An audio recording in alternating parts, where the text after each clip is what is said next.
Лекцию мы назвали «Как Таврида стала Крымом. Краткая история крымских татар». Это, конечно, такое нахальство с научной точки зрения, пытаться за час рассказать краткую историю народа, которая насчитывает, начинается, по крайней мере, с 13 века. Но в каких-то самых общих чертах, наверное, самые интересные моменты мы сегодня успеем поговорить. Еще раз представлюсь, меня зовут Никита Аникин, я работаю в Музее современной истории России и являюсь преподавателем кафедры этнологии исторического факультета Московского университета. Почему крымские татары? Почему лекцию решили начать вот с крымских татар? Во-первых, лето, отпуск. В последние годы правильно и патриотично проводить отпуск в Крыму. Здесь надо пустить строку, что это профинансировано Государственным советом Республики Крым. Но на самом деле действительно интереснейший полуостров. На самом деле на Земле, наверное, не так много вот таких мест, где удивительным образом пересекаются самые разные культуры, цивилизации, религии. И если выражение «плавильный котел» имеет место быть, то вот Крым — это такой пример плавильного котла. Кроме того, для нашей истории, для истории России, но это много уже об этом сказано, Крым на самом деле действительно имеет большое место, большое значение. Здесь неоднократно происходили события, которые каким-то ключевым образом меняли ход нашей истории. Крымские татары — народ, который возник в Крыму и который является одним из аборигенных или коренных народов полуострова. Разное отношение к этому термину, но тем не менее факт остается фактом.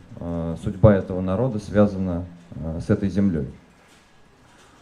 Когда-то еще действительно во время, когда Крым пребывал в составе независимой Украины, мне довелось несколько лет работать в Крыму среди крымских татар. Я занимался проблемами репатриации.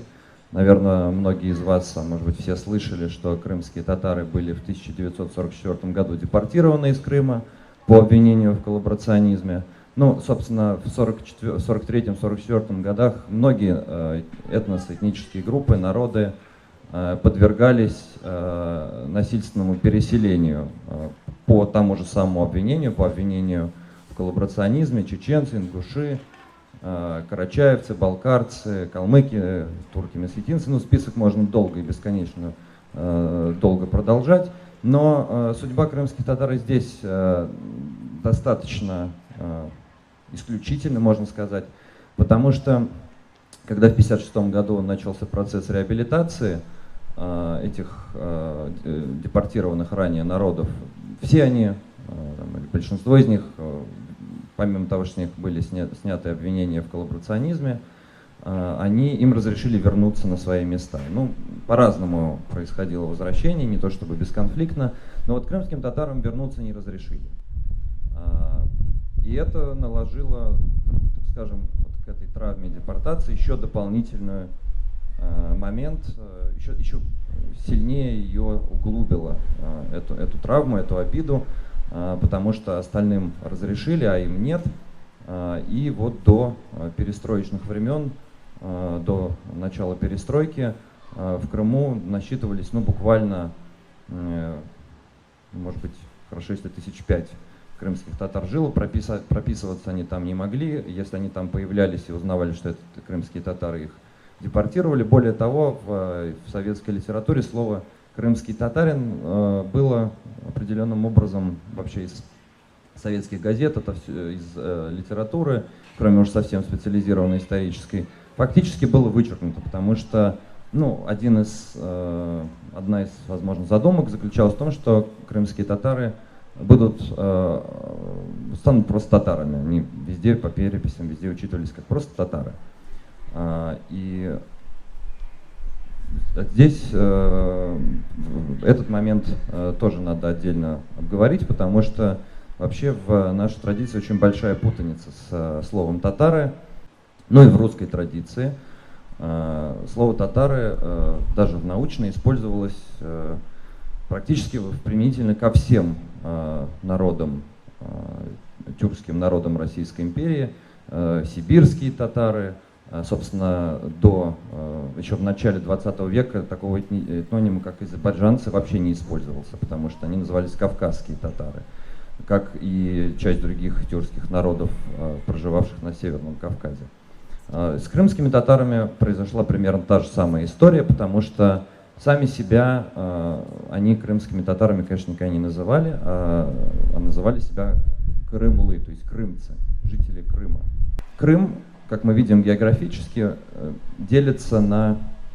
выделяют три основные зоны. Самая большая — это степной Крым, как раз пространство, где самые разные кочевые народы прекрасно себя чувствовали с глубокой древности. Это горный Крым, вот полоса, да, протянувшаяся примерно от Севастополя, по линии Севастополь, Бахчисарай, Симферополь, ну и дальше до Старого Крыма и Феодосии, и узкая приморская полоса прибрежная с отдельным климатом, который вот в районе южного берега Крыма даже субтропический.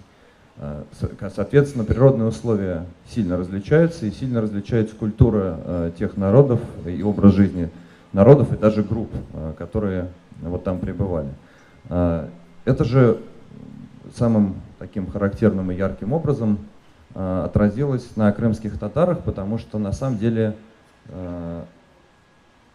крымские татары состоят из трех таких этнических групп, которые, как вот такой парадокс истории, до 1944 года, до того, как они все вместе оказались в Средней Азии в депортации, особенно-то между собой не общались. Это, собственно, нагаи, нагайцы, степняки. Это таты, термин тат ираноязычный, фактически значит горец. Более известные таты, как горские или грузинские евреи, но в Крыму таты означает именно горскую группу крымско-татарского этноса. И яйлу-бойлу, или прибрежные татары, в целом они отличаются не только в культурном плане, но и даже в языковом, потому что в целом крымско-татарский, понятно, тюркский язык относится к кыпчакской такой группе. Ну, вместе, для примера, чтобы понимать, это казахский, киргизский язык, башкирский относится к кыпчакской группе, татарский, тот же самый казанский татар, я имею в виду. Южнобережные относятся к агутской языковой группе. Они близки к туркам и к, например, азербайджанцам, потому что вот эта узкая полоса крымского побережья — это вообще отдельный мир, даже исторически, потому что вот здесь появлялись первые греческие колонии, в основном греческие города в античное время, ну также и на Боспорском полуострове, конечно, на Керченском полуострове, который Боспора назывался Керчь. Но в основном вот здесь вот эта южная узкая полоса. Здесь потом были византийские владения, здесь же итальянцы, генуэзцы и венецианцы основывали свои фактории, и, соответственно, потом в 1475 году эти земли оказались захвачены и оказались под прямым правлением османского Стамбула, Османской империи. В Горном Крыму своеобразная ситуация, потому что здесь вот волны степных народов, сметая друг с друга, вытесняли, значит, проигравшие вытеснялись в горы. И в горах сформировался такой своеобразный заповедник, где, в хорошем смысле этого слова, не только природный, но и этнический, потому что здесь сохранялись этнические группы, которые, казалось бы, давно исчезли. В IV веке хлынула новая волна. Это гунны, ну, про Атилу, который бич Божий, вы все тоже, наверное, слышали. Гунские племена тоже прокатились по Крыму, ну а дальше череда народов, которые сменяли друг друга, авары, булгары, все тюркоязычные, авары, булгары, собственно, тюрки. Был такой тюркский каганат, который тоже в свое время захватил Крым, хазары, которые в горном и степном Крыму господствовали. И пока здесь в XI веке не появились половцы, или те самые кыпчаки, которые, собственно, и стали такой будущей основой этнической, языковой татарского этноса.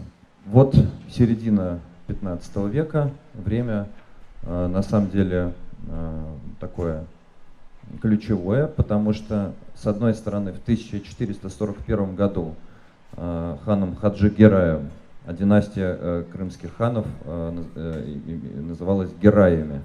В русской традиции больше известно как Гиреи, но правильнее Гераи. Ханство было основано в 1441 году, на обломках когда-то Великой Золотой Орды, со столицей вот в городе Старый Крым или Солхат.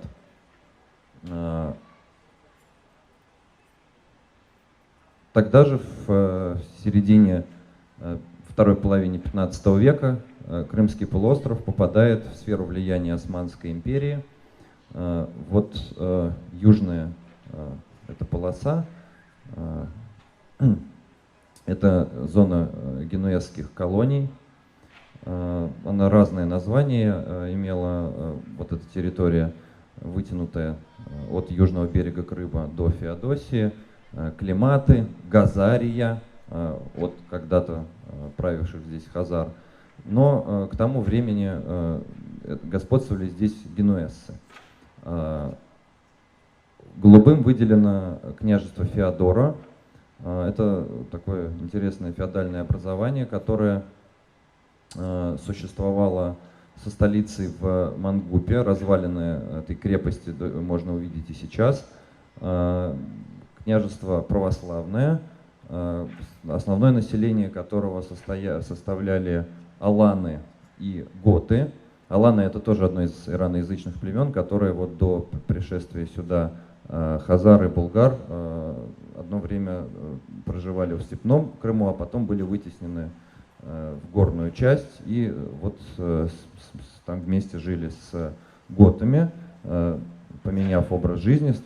Они когда-то были кочевниками, стали просто скотоводами отгонными и земледелием занимаясь. А династия Гаврасов была армянского происхождения, примерно из территории Трапезунда, это современная Турция, Анатолия.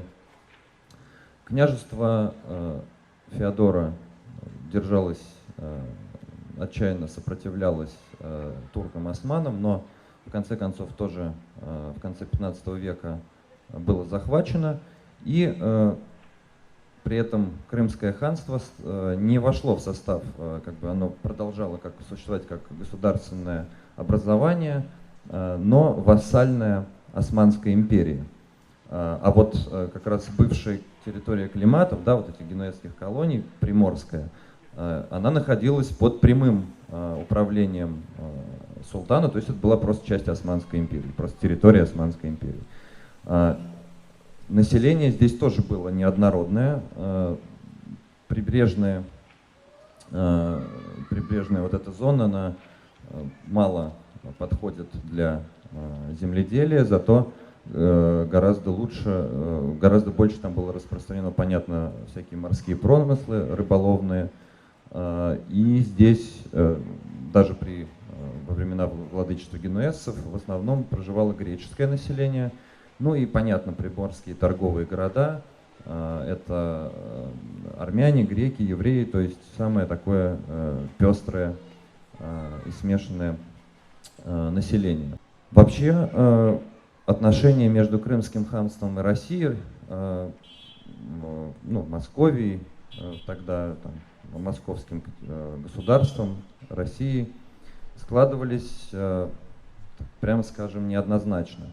Если в начале еще в 15 веке Менглигерай и Иван III были даже одно время союзниками в борьбе с Большой Ордой, то впоследствии Крымское ханство стало непримиримым врагом московского государства, будущей России, да, и надо сказать, что потребовалось немало времени и ресурсов, чтобы с ним совладать. Но, во-первых, сразу надо сказать, что Крымское ханство это было гораздо больше. Крымский полуостров это, так скажем, сердце, ядро, а вообще территория Крымского ханства распространялась от современной Молдовы, Молдавии и Одесской области Украины, то есть от Дуная, там территория Буджак называлась, Буджакская Орда, до Кубани. А на севере примерно вот территория современных там, Запорожской области Украины. Вот до туда доходили владения, именно кочевья крымских татар, нагайцев, потому что нагаи, да, вот это кочевое степное население, оно именно нагайцы и были, составляли основное население Крымского ханства. Так вот, по поводу отношений с Россией, ну, во-первых, вот по разным оценкам с 13 по начало 18 века всего через вот,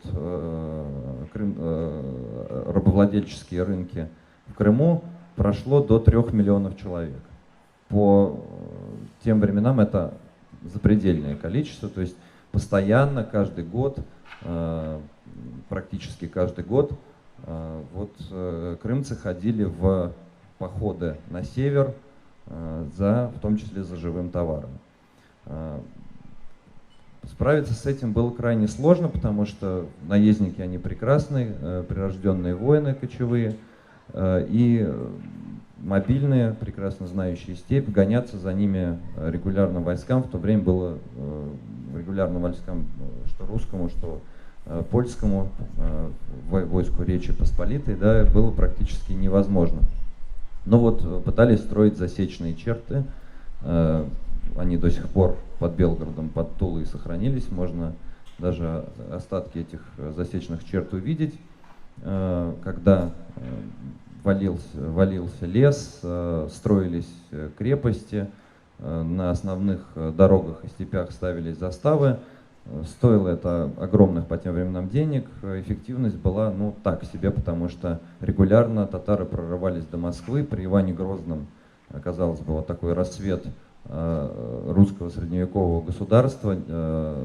Неоднократно сжигали они города в Центральной России, даже Москву сожгли в 1571 году. Да так сожгли, что на следующий год хан Девлет-Гирей, получив поддержку крымского султана, решил вообще покончить с московским государством и организовал уже такой не просто набег, а полноценный военный поход с явно завоевательными целями, потому что с ним уже шла турецкая пехота, знаменитые янычары, орудия он получил артиллерийские от турок. И, в общем-то, на том могла бы и закончиться история нашей страны, если бы, причем это уже измученная, так скажем, многолетней войной с Литвой, с Польшей, Литвой и Швецией, с Речью Посполитой и Швецией, Россия вынуждена смогла все-таки выставить войско. И вот знаменитая, к сожалению, не знаменитая, а, к сожалению, очень практически забытая по значению, она легко можно сравнить ее с Куликовым полем, тем же самым, битва при Молодях, это всего 70 километров от Москвы по Варшавскому шоссе, такое село Молоди. Так вот, там в решительном сражении удалось русским войскам справиться, разгромить войско Девлет-Гирая, но проблемы на этом не закончились. И вот удивительно, но до 1700 года Россия выплачивала дань Крымскому ханству в виде подарков. Называлось это поминки для, так скажем, сохранения мира. Поэтому противник был очень серьезный. Возвращаясь, собственно, к этнической истории, это бейлики, так называемое Крымского ханства, феодальное такое, хоть и кочевое, но феодальное образование, поэтому весь Крымский полуостров был поделен на родовые владения тех или иных знатных кочевых фамилий. Ширины, мангыты, аргыны, кыпчаки, опять же, яшлавские. Это татарская знать феодальная, которая вот владела этими частями Крымского полуострова и несла, понятно, вассальная, зависима была от крымского хана. Вот эти представители этих родов и участвовали в всех этих набегах и походах. Давай следующий. Да, вот по поводу Крымского ханства. Это Старый Крым, древнейшая мечеть хана Узбеков, еще в XIV веке появилась, древнейшая, сохранившаяся в Крыму. Здесь это первая столица Крымского ханства. Вот это годы существования, еще раз, Крымского ханства, 1441 года по 1783 год. Ну, а более знаменитый, конечно, это Бахчисарай, ханский дворец Бахчисарая. Сюда этот город становится, он возникает и становится резиденцией крымских ханов с 1532 года. Здесь строится вот знаменитый ханский дворец, но еще чуть раньше в Бахчисарай становится центром, одним из центров вот, Крымского ханства, еще до того, как точнее появился дворец. Вот здесь был похоронен, где-то на Чуфут-Кале был похоронен первый хан, основатель, собственно, Крымского ханства Хаджи Гирай. Давай дальше. Ну вот вы тут видите остатки строений того времени, ну то есть вот относящиеся к 15-16 веку. Давай дальше. А это мавзолей Джанике Ханым, это дочерь хана Золотой Орды Тохтамыша. Хан Тохтамыш, то есть еще до появления Крымского ханства, но в русской истории сыграл тоже важную роль. Он, напомню, разгромил, точнее добил разгромленного Дмитрием Донским Мамая, который вообще-то был узурпатор, потому что ни чингизиты никакого права на ордынский престол, на престол в Золотой Орде не имел, а Тохтамыш был чингизит и вполне имел. И буквально через 2 года после победы на Куликовом поле Тохтамыш сжег Москву, захватил. И, в общем-то, во многом эффект, так скажем, от вот этой победы нивелировал. Еще 100 лет до 1480 года вот выплачивала, фактически продолжалась ситуация с данничеством, с игом на Руси продолжалась. Давай дальше. Так что вот опять же с Крымом это вот процесс формирования крымских татар, он где-то с 13-14 века начался. Ну и к моменту, когда Крым входит в состав России, к XVIII веку, в значительной степени уже консолидировался, то есть как бы этнос возник. Но опять же, за счет чего? За счет того, что до татарское население Крыма, христианское, греки, армяне, генуэзцы, те же самые итальянцы, аланы, готы, постепенно переходили на тюркский язык и принимали ислам. Это была распространенная политика Османской империи, когда политика, так скажем, исламизации, она заключалась в том, что таким образом были устроены законы Османской империи, что покоренные народы могли сохранять свою веру, но за это нужно было платить отдельный налог, джизью. Что, конечно, невыгодно, а кроме того, начиналось все с того, что вот феодальная верхушка этих самых народов видела в принятии ислама карьерную лестницу. Османская империя строилась именно по религиозному принципу, там не важно было, кто ты по национальности, важно было, что ты мусульманин или не мусульманин. И поэтому, естественно, принявшие ислам представители других народов могли делать, собственно, блистательную карьеру.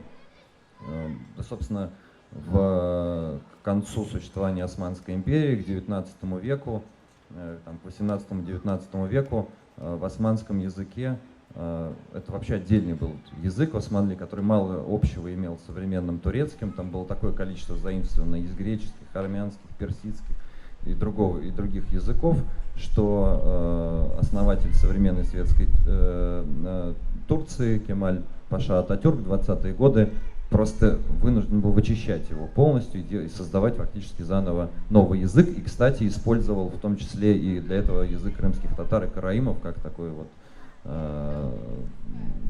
образец чистого тюркского диалекта.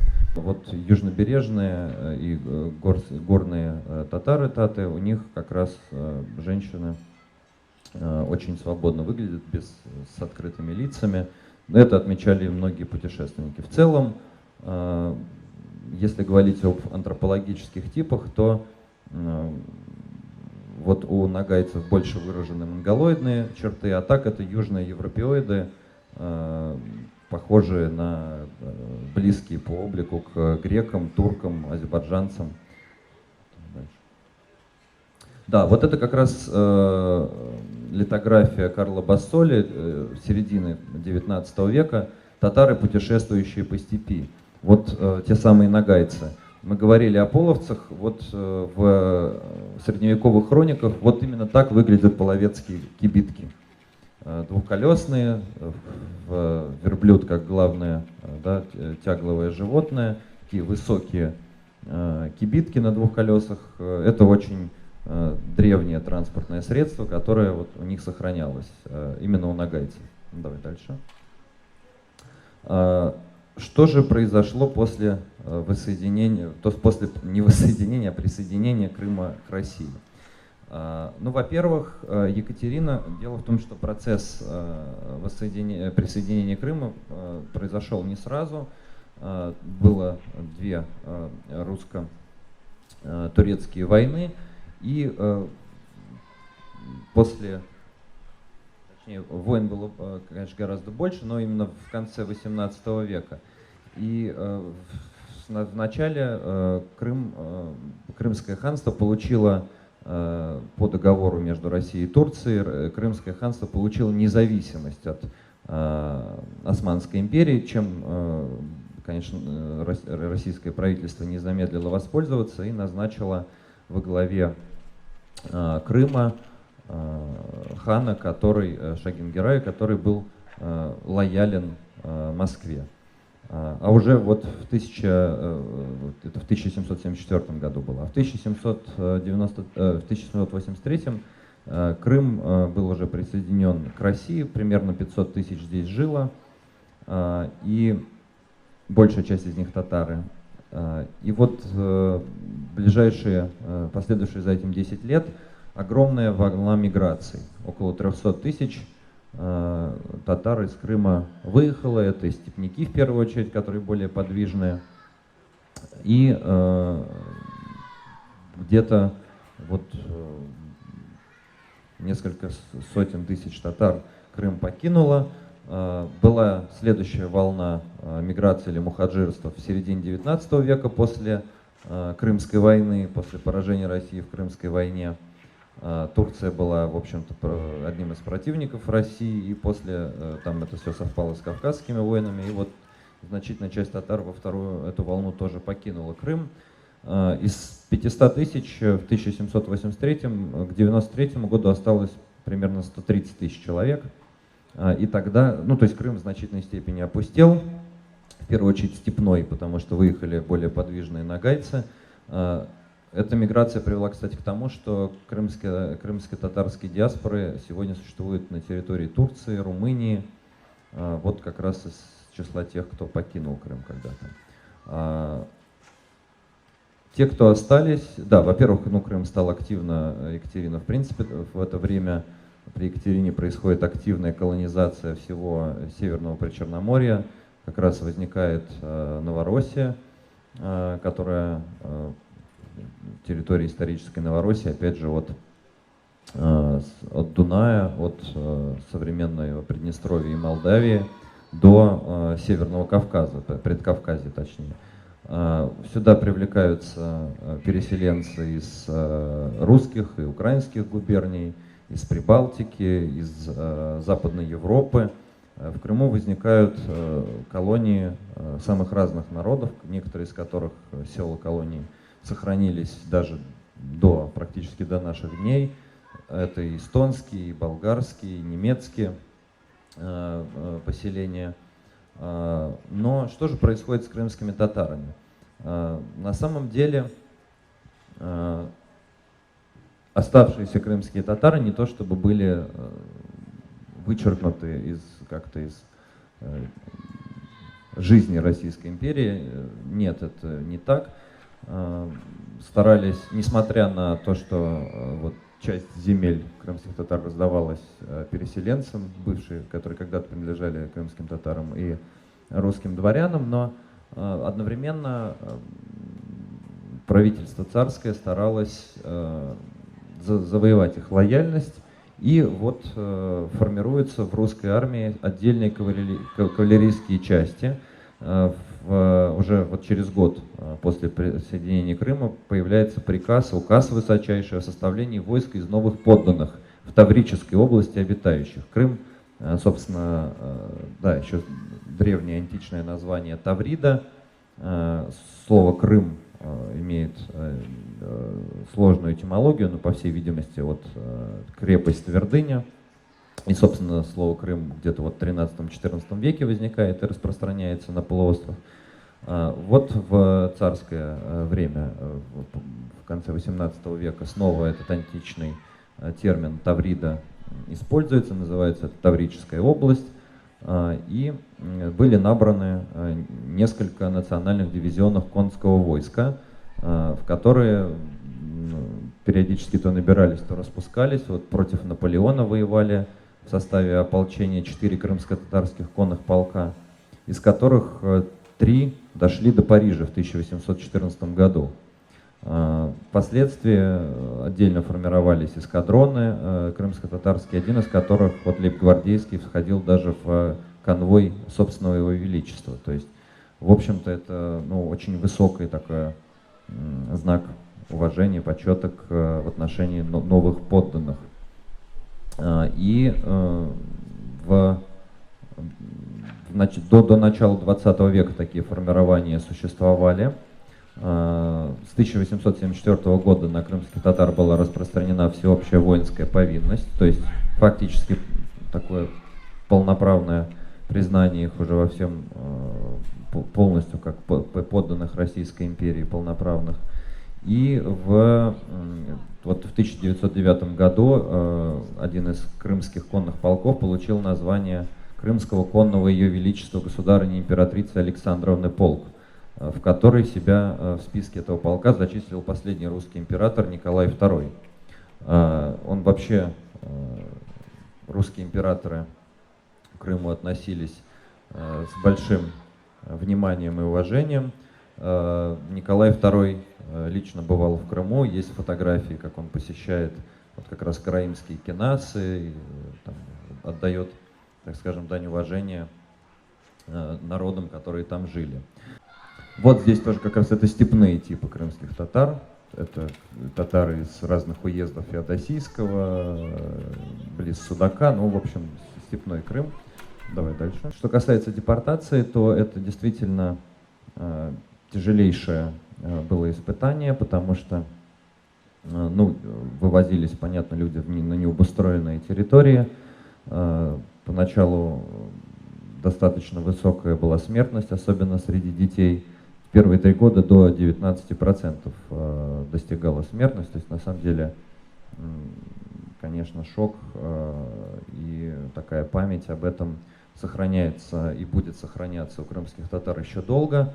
Каждый год, 18 мая, в Крыму происходят такие политические акции, молебны, памятные о погибших. И в каждой крымско-татарской семье, естественно, есть память о погибших во время этой депортации. Давай следующий кадр. Ну и теперь, собственно, немножко в оставшееся время о полевых исследованиях. Возвращение Крым. Да, татары вот с 44 по 89 год, проживая в Узбекистане, ни на секунду не забывали, что они родом из Крыма, что Крым — это их родина, и всячески стремились туда вернуться. Несмотря на официальные запреты, официальные запреты на проживание и прописку в Крыму, пытались туда всячески попасть. Ближе уже к концу 80-х стали продавать дома в Узбекистане, покупать дома в Краснодарском крае, в Запорожской, Херсонской областях Украины, чтобы Украинской ССР, чтобы поближе, так скажем, к Крыму оказаться. Несколько случаев было таких, когда крымские татары, оказавшиеся в Крыму, и когда их уже в советские власти опознали в них крымских татар и депортировали. Один из них вот закончился трагически. Там Муса Мамут сжег себя в Симферополе, устроил самосожжение. На татарских кладбищах в Средней Азии надгробья, часто там на надгробиях изображался Крымский полуостров, как бы память о том, что вот люди оттуда и туда они собираются вернуться. На всех свадьбах, вот по рассказам самих крымских татар, все свадьбы обязательно проходили с песнями о Крыме, как родине. Поэтому, в общем-то, в этой части идея советского руководства, что они там как-то среди тюркского мусульманского населения Средней Азии ассимилируются, растворятся, она, конечно, провалилась.